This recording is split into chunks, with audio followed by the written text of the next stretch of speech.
Давай, Сиван! О, ir! Лопаты!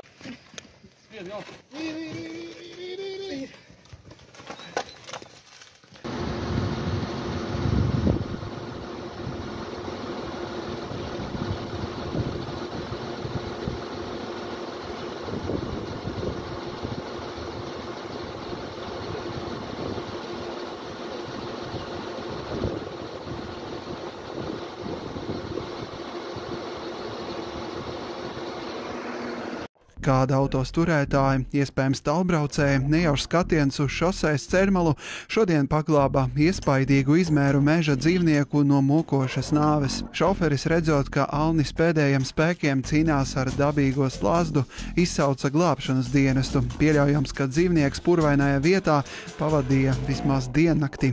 Palīgā nelaime nonākušajam zvēram uz Siguldas šosejas 30. kilometru attraucās ugunsdzēsēji. Vīriem nācās kārtīgi piedomāt, kā saudzīgi un pareizi Alnim līdzēt, turklāt glābšanas darbos bija jāiesaista papildus tehnika no Rīgas.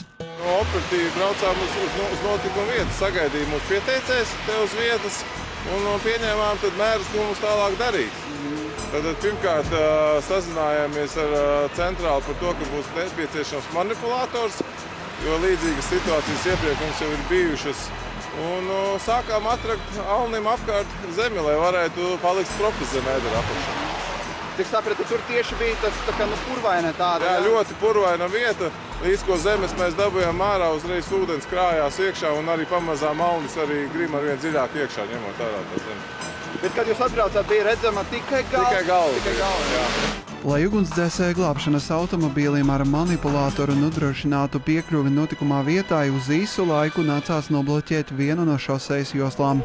Kad tehnika tika piedzīta tuvāk un zem dzīvnieka vēdera saliktas saites, uzsākta pacelšana.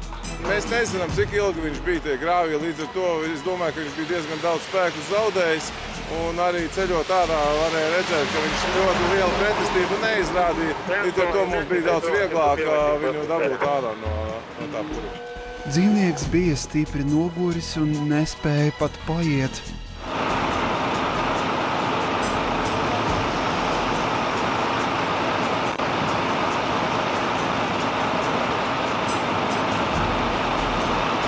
Šobrīd esam sazinājušies ar Inčukalna biedrību ar vetārstiem, respektīvi atbrauks, viņi novērtēs situāciju, kas ar briedi ir.